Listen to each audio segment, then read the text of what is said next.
Good afternoon, all, and thank you for joining us for today's Secret Sunday session. Today I am joined by Kevin Campion, which is awesome because he's very much, I believe, an influencer in this community in Tweed, and it's very excited to get him on today just to talk about his footy journey as well as some things that he's dealt with in his life. Once again, that's what we're all about, sharing stories here on this platform. So to kick us off, Kevin, to explain to everyone who you are, I will just ask that question. Who are you and what is it that you're doing with yourself? Well, I'm trying to find out who I am at the moment, Ash. Thanks for that introduction. Look, I'm from a little town in North Queensland called Serena, just 30 minutes south of Mackay. Grew up there. Had a wonderful childhood up there and moved down to the Gold Coast to basically pursue a league in a career in rugby league in 1992. That was 30 odd years ago. So so things have gone pretty quickly, to tell you the truth. Unfortunately, I wish we all could slow time down, but and take us back to those great moments in time. So 92, I arrived on the Gold Coast and started my rugby league journey, and it basically took me all over the world, and which I'm grateful for, and met some wonderful people. Was coached by some wonderful men, and great mentors to today as well. The likes of Wayne Bennett and David Waite, those the great coaches of the modern eras. Post rugby league, I've done a few things. I did a bit of developing down on the Tweed, down in Pottsville. I bought a real estate business down there as well. An opportunity came up with a mate of mine to start a cleaning business, and I went up to Gladstone for a period, for a 3 or 4 year period, and basically started my own cleaning business, and that's where we are today. I've got 30 or 40 odd venues that I look after locally on the Tweed, on the Gold Coast, in Brisbane, up on the sunny coast, and I've got a few other things that I do. I've got a waterproofing business and also a labour hire business. So it keeps me pretty busy. Family-wise, I'm a single dad with 3 beautiful kids. My eldest 23, Austin. My second boy is 22, which is Max, and my little princess, she's just turned 17. So the 2 boys have recently left. One's gone down to Sydney to work in the banking industry. My younger boy Max has moved up to Mackay, where I'm from. He's working in the industry up there at a coal terminal, and my princess is still at school. So as we just sort of touched on before, Ash, just waiting another 12 months, and I'll reassess what I'm doing and see where my life wants to take me. Amazing. It sounds like you are incredibly busy. But I want to take you back to those initial moments when you started your rugby league career. Why did you want to play rugby league? Oh, look, Serena was a big rugby league town. It's only a population of 3,000 people, but it's produced over the years some great players. Martin Bella, Dale Shearer, Wendell Saylor, Daly Cherry Evans has started his junior football in Serena. So and it was a big part of my life as well. I started playing soccer at an early age, which I loved, and basically all my mates started playing rugby league. So that's where the journey started when I was 10, and I just because we were such a staunch rugby league community, you aspired to play A grade. So worked my way right through to the juniors, made some rep teams along the way, got into the senior league, 17s, 19s, and A grade, and fortunately enough, in 1991, I made the Mackay Foley Shield side, which was a successful year for us. We won the Foley Shield up in Townsville, which is a regional competition, and it brings in Townsville, brings in Burdick and Whitsundays, it brings in Mount Isa, obviously Serena, the Mackay area. So, there's a lot of travelling involved in when you're in regional Queensland to go and play out at Mount Isa. We used to bus it out there. So it was a 16-hour bus trip just to go and play. We'd leave on a Friday nights. We'd get to Mount Isa on a Saturday morning. We'd get ready for the game, and straight after the game, we'd leave for home. So, but that was rugby league in those regional areas. A lot of travelling, and I guess you can thank your parents for a lot of things that they did for you when we were kids, because when you were playing in those early age rep teams, it was mum and dad who used to drive to Mount Isa, or mum and dad used to drive to Townsville. Back in those days, it was a 6-hour trip. So back out to Mount Isa was again a 16-hour trip. So Wow. yeah, so I've got a lot to thank mum and dad for as well. Yeah, and did you ever think that your league would go to such a high level where you ended up playing for like an NRL team? Well, I sort of backed myself. I wasn't, the flashiest of players, and I wasn't the fastest of players. But I knew I had a really good strength. I had some good skill, and I could tackle. So, and I made the Mackay Foley Shield side when I was 19. So, and that was a big step forward for me. So it gave me a lot of confidence, and but it wasn't easy. It wasn't easy to get a trial down in Sydney. It wasn't. It's not like the pathways of today where you get scouted as a 13, 14-year-old child, and then you go into their systems, and it's much easier these days with their pathways. So I just remember, I had to.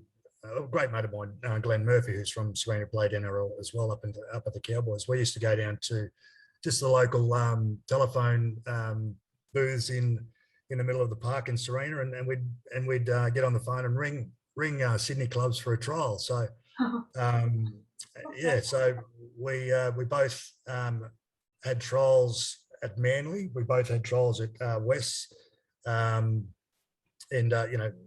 I obviously wanted a bit more than Glenn, and it took him a few more years to sort of make his mark in the NRL. But I on my way down to I went and trialled at Western Suburbs in Sydney, and made that side, under 21 side. So I was on my way down to play at Western Suburbs, and Grant Bell, who had just been appointed the under 21s coach at Seagulls, asked me to stop in and trial. So I thought, I'd rather be at the Gold Coast than living in Sydney. So it was a bit daunting for me, moving, from a population of 3,000 people down to a population of 2 million people. So it was the right move. And fortunately enough, it worked out. But it wasn't. There was no guarantees. We probably the most fortunate thing for me was the day I turned up. I met Jamie Goddard, who we were both playing in North Queensland, and we weren't friends at the time. We actually didn't like each other at all, because he was from Mount Isa and I was from Mackay. But we were thrown into a unit along Kennedy Drive, and Jamie was, if anything, was a super fit athlete, and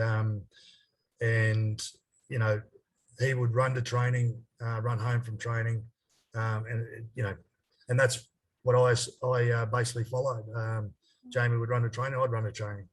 He'd run home, I'd run home. So I tried to be as fit as Jamie Goddard, and that put me in good stead at pre-season at the Seagulls. Yeah, wow. And do you think the game has changed from when you were playing it to how people are playing it now? Do you think it's become more challenging, or is it easier on players? Well, it's a lot more challenging. That it's very professional these days. When we came through those early years, it wasn't professional at all. Some of the, if you're an Origin player or an Australian player, you were pocketing $100,000 a year as a base. But for us, just a country kid trialing, and our first contract, I think it was $1,500 for the year, but you had to play 20 games to get that $1,500. So the challenge, but we weren't in it for the money back then. Also, and I think a lot has changed in that regard as well. Players are their own business these days, and there's obviously social media and whatnot around, so they play off that, and it's all about the dollar these days, which is quite sad, to tell you the truth.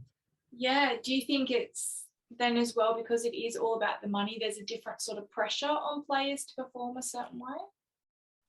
Well, the pressure isn't having to play 20 games to get $1,500. That's for sure. They can they can miss games and know that they're going to get paid every week, which is a great thing.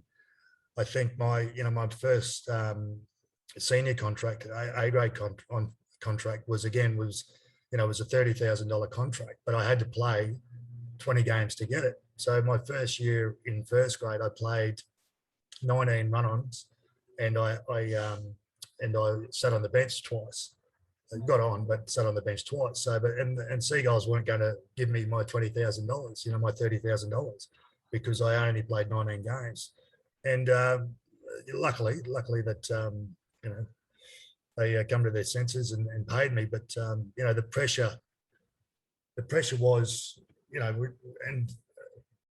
was basically living off my working wage, which was only $300-400 a week at that stage. So yeah, look, the pressure was to get that money and put it in the bank and save it and hopefully buy a house.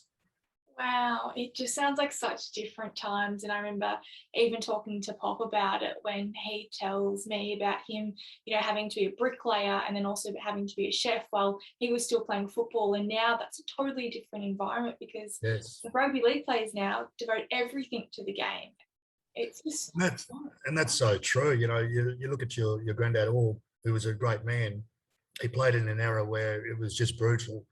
And, they didn't have physios, they didn't have doctors, they didn't have, on call at games or anything. So you just basically had to look after those injuries yourself. And, it was totally different era. I'm glad I didn't play in that era. How did your body recover? Because I know, like, a lot of people say, the injuries, and they're talking a lot about concussion now. How did you recover? And do you think the concussion standards and stuff that are being implemented now are necessary to help players in the future? Yeah, look, I do believe they're necessary, but it comes from being taught the right techniques as well when you're of a young age, and I don't think those that the junior system sort of teaches those kids the real basics of tackling and running and even knowing how to fall when you're getting tackled. Do you know what I mean? So, but more so having that great technique of tackle where you can put your head in the wrong place and get really hurt. So I was fortunate enough to be a decent tackler, and and sometimes during the career you did get a bit of a knock and you were dazed, but it's not like these days. There was no concussion test on the sideline or anything. The trainer would just run out with a magic sponge, with a very cold magic sponge, and rub it all over your face and get you back on the field as quickly as possible. But the body's good, but and the mind's good. I do forget a few things occasionally, but yeah, look, you've got to look after yourself. I found that out when I first retired. I put on a lot of weight, and very easy to put on that weight, and it's very hard to get off. So it's all about your diet and your training. So look, we've got a great group of guys that we train together. We're called the 5 a.m. Club. We train 3, 4, 5 times a week together, and it's great. It gives you a purpose to get out of bed early in the morning. We go out there for a quick session, no longer than 40 minutes. You get the heart rate up, you feel good about yourself, and then we go for a coffee and have a laugh. Love that. Because I was going to say, how was that transition from being a rugby league player where it's a lot of impact, it's full on, you're playing the game that you love, to all of a sudden stopping that and figuring out what you're supposed to do with the rest of your life? How was that transition?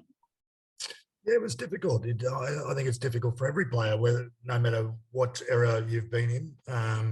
semi-professional, professional, and now, obviously very highly professional. And it doesn't matter how much money you make or along the way, but it's a really hard transition for everyone, unless you're an Andrew Johns or a Darren Lockyer who get pushed into the media straight away, and they've got something basically life after football. But look, it was difficult for me.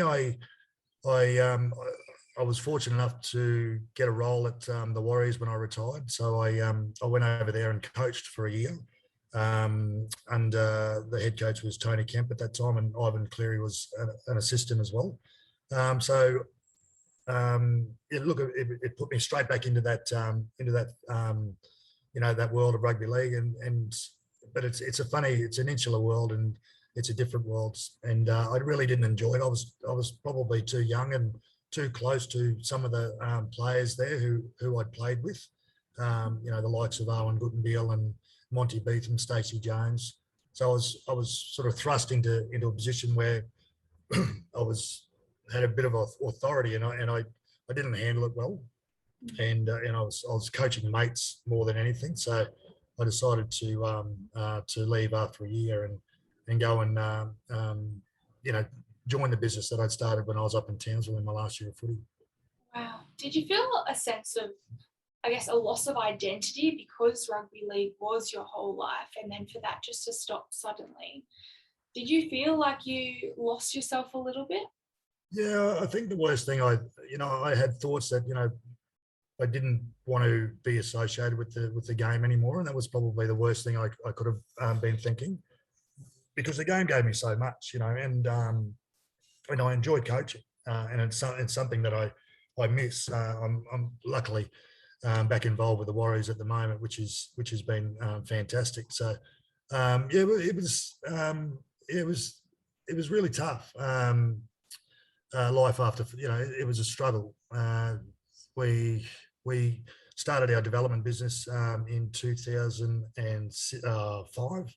And that's, we went through a GFC, and that hit us hard down on the Tweed. And so, luckily I've got a good work ethic, and I changed directions pretty quickly. So I always had something that I wanted to focus on. I didn't sort of stop and dwell and sob about what was going on at the time. I just, I knew I just had to get back into it and work as hard as I could. And that was one thing I'm grateful for from my father, that he had gave me a good work ethic. Now, we talk a lot about the footy culture, about being this tough culture where you have to be a certain type of person and you have to be strong all the time. And I feel it is Australian culture as well, and maybe also a bit of men's stigma where, you have to be tough, you got to be rough, you got to turn up on that field and be aggressive. Now I see the sport, they are implementing more mental health sort of associations and people to help players and support them mentally. Do you think the pressure or the standard to be a tough player is necessary for players to make the game, or should they embrace a little bit of their softer side as well? Oh, 100%. It's it's a culture within the Australian community that men are basically told to be tough growing up, and I think that's where a lot of our mental health comes from. Just our parenting when we're younger, or because I've seen a lot of things, from a lot of people over the years on how they were brought up. The kids in Serena, their father obviously were pushing them to make the big time, and I think because of that, that pressure they were under, even at a younger age, certainly wasn't good for them when they sort of became adults. That's for sure. But look, there's always pressure from someone. It's just finding out, what that,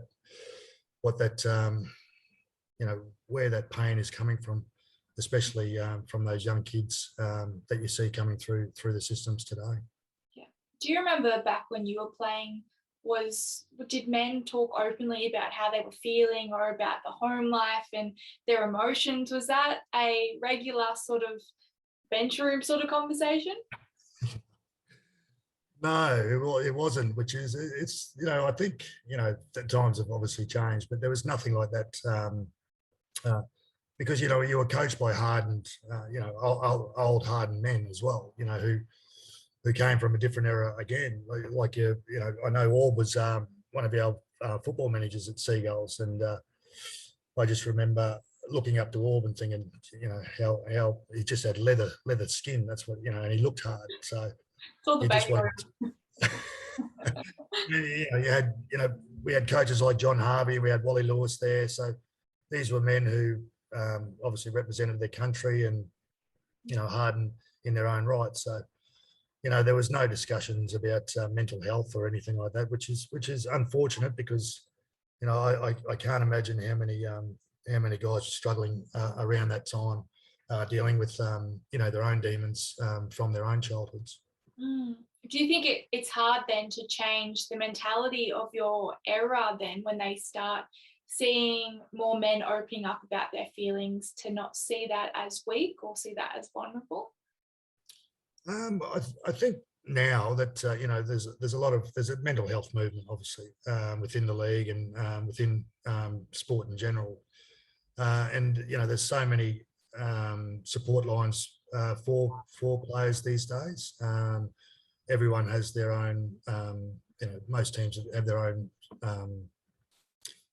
psychotherapists and, counsellors. And so there's always someone to talk to if you're having a bad day. So, and I think it's great. I think it's nice to be vulnerable and open up to someone, and someone especially that you can trust. I just think, I wish a lot of those things were around when we were around. I know at the Broncos that we had a sports psychologist, Phil Jauncey, and he was great to talk to. But it wasn't about, it wasn't about your mental health. It was about game preparation more so, and just getting your mind right to, simplify a lot of things and not think about too many things. And that certainly helped me when I was playing. How do you find yourself now? Do you talk about your emotions with your family and your friends, or are you still opening up to the concept? No, look, I'm a loving father, and I tell my kids that something that I never had as a kid either. Dad was very, very, very hard and from the old school, and I definitely had a different idea of how parenting should be. So, I made a promise to myself that early on that I would basically tell my kids that I love them nearly every day of their lives, and I've sort of kept that promise. And I've got a good relationship with them. I'm not a very good communicator, which is unfortunate, but that's a childhood thing that I'm dealing with at the moment. But certainly a good listener, and I'm grateful that my kids are good communicators, and I think they probably get that from their mother, which is great. And but you communicate in your own way, and I know my kids definitely know that I love them. That's so beautiful. And how was that transition then into fatherhood? Because obviously you've done so many different roles, and you've been, the strong footy player, you've also been the business owner, then all of a sudden you've become a dad. How did that change things for you?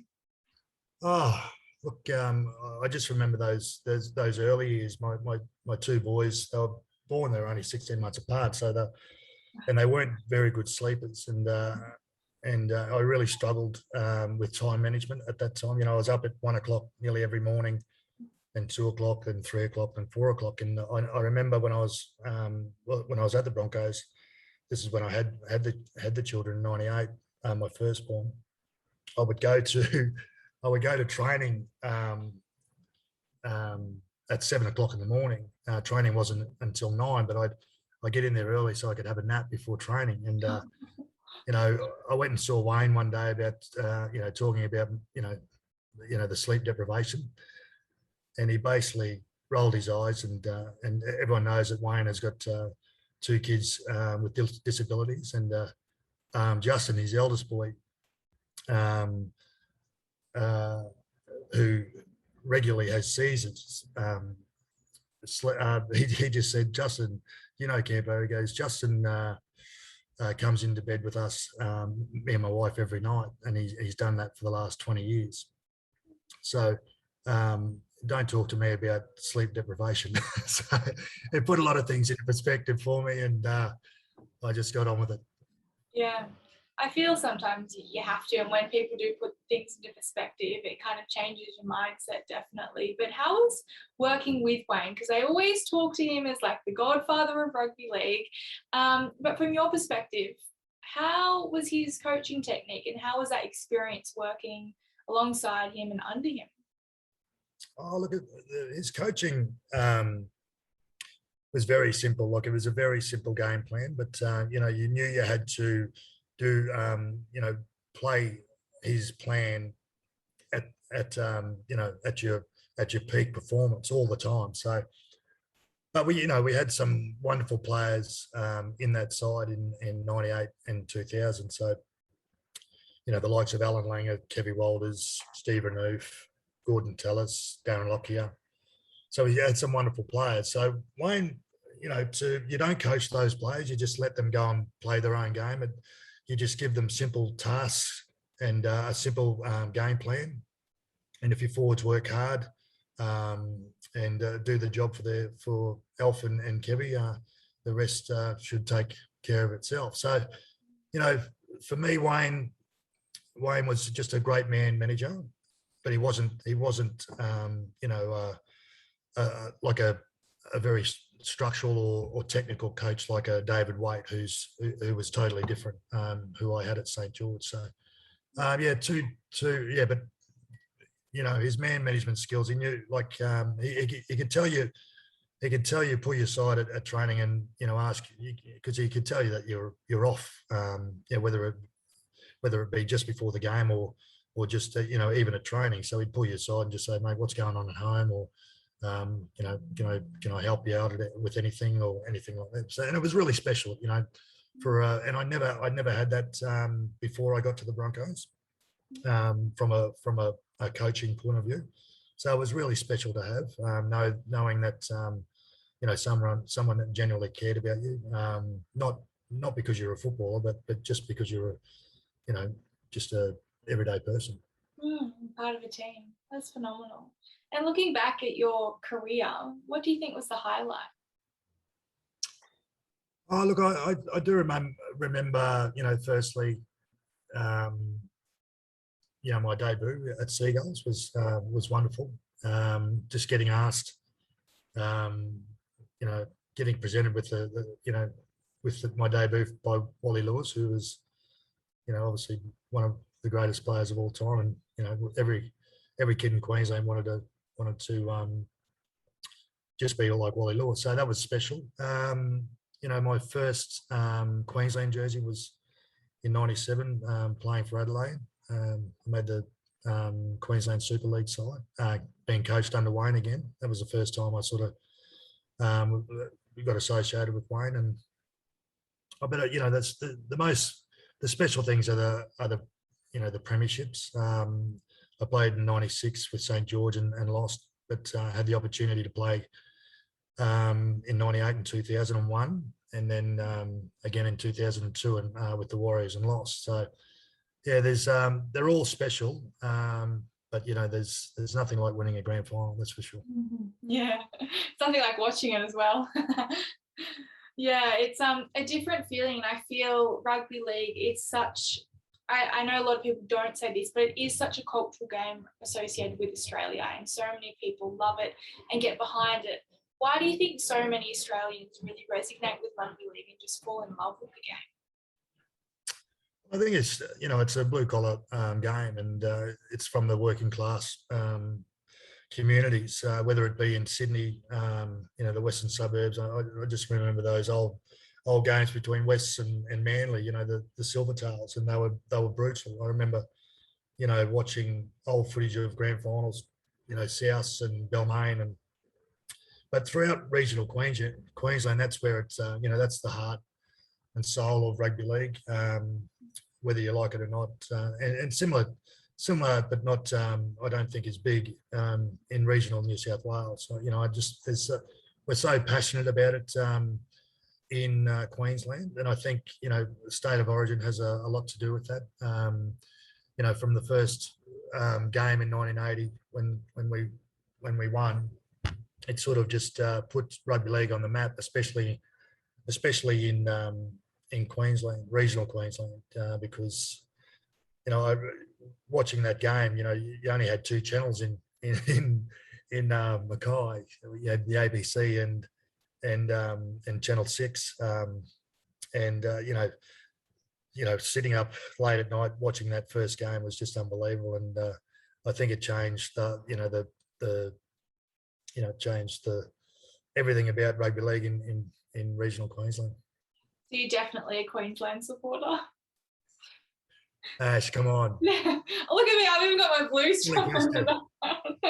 Definitely a Blues supporter. I just remember growing up, my younger brother was just a lunatic, and he's a passionate Queenslander. I remember, there was times in the mid to late 80s where we were getting beaten. He'd throw chairs at walls, and so it got really feisty in our household around Origin time. So in our household, it's crazy, and we've got mum and myself are Blues, and then dad and my brothers are on Maroon. So we sit on separate sides of the lounge room, and then we're just at it. And you run around with flags, you're throwing crap. Yeah, it's I do remember. When I think it was might have been it might have been 2000, and we got beaten by 50, and I was at the Broncos.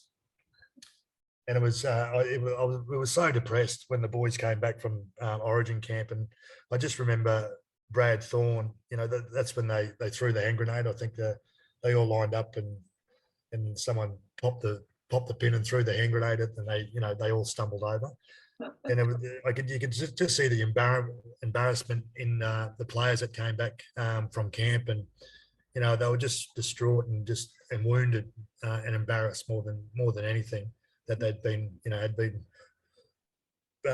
taught a good lesson by getting beaten by 50 points. Yeah, a hard lesson. That is definitely a very hard lesson to learn. And but also, we've been lucky to have so many great players through that run of 10 straight, whatever it was. So it sort of it put everything back on track in Queensland. Yeah, and I feel like as much as, us Blues supporters are not, a fan of the Queenslanders, it's that rivalry that just brings people together, and you can't help but smile. You can't help but, organise an event to all come together on that Wednesday night or Sunday night, whatever it is now.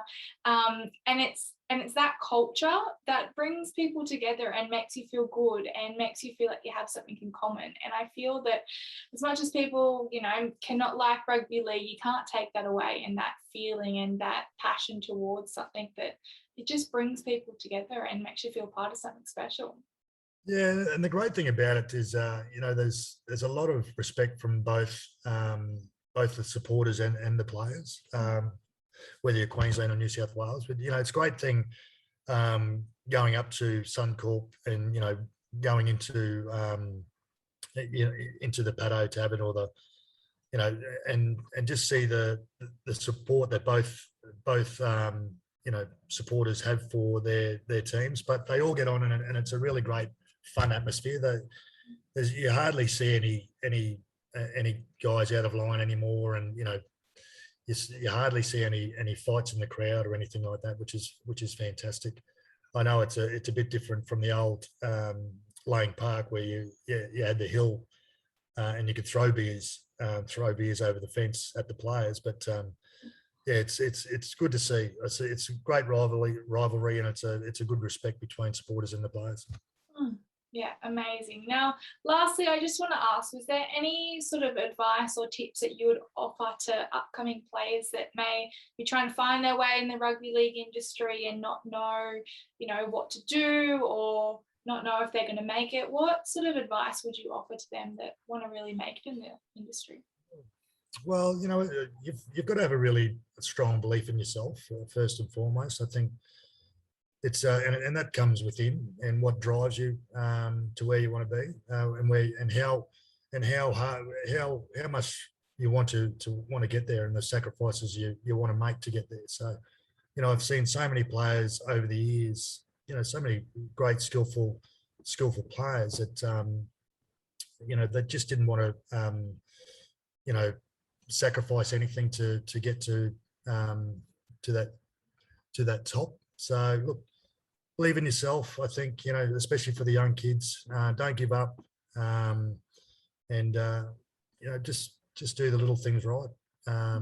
Make sure you just work on those simple things, the basics, because at the end of the day, that's what's going to get you there. And if you can become great at those basics, I'm sure you'll go on to have a really good career.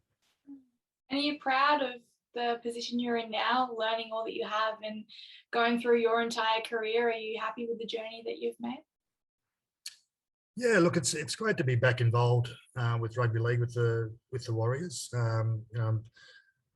Obviously, I played over there. I had 2 years over there, but I've got a really good connection with the Maori people and New Zealand itself, and because we had some really good success over there. And I'm very humbled that they've offered me a role within the club this year. We're setting up a pathways program, basically from Australia back to New Zealand, where it's reversed. Every other club have basically got a pathways program from New Zealand to Australia, where they've just been taking all of the great players that we've developed through our own systems and taking them. One thing that we can't do, we can't fit everyone into our club, but we're changing that up, and we're going to start with the regional areas, just getting the good, the best kids out of those areas, and just let them know that there's another avenue to the NRL, and that's through the Warriors. And yeah, so I'm really excited about that. That's phenomenal. And thank you so much for jumping on here today and sharing your story and talking about your career, and as well offering that advice. And thank you as well for all that you're doing with the Warriors. I'm sure they admire you so much, and creating those pathways, as I said, is essential. And we know it here, even with junior rugby league into senior clubs. It's the way to go in order to support kids so they know where they can go and to get into regional towns in New Zealand. That's phenomenal. So thank you for all that you're doing, and good luck with everything. I'm sure you'll excel at it, knowing who you are. But yeah, no, it'd be phenomenal. We look forward to seeing where it takes you next. Thanks, Ash. I really appreciate it. Really appreciate your time. No, all good. And thank you everyone else out there for joining us for another Secret Sunday session today. I hope you have a lovely Sunday afternoon, and we'll catch you again next time. Once again, thank you, Kevin. See you later, guys.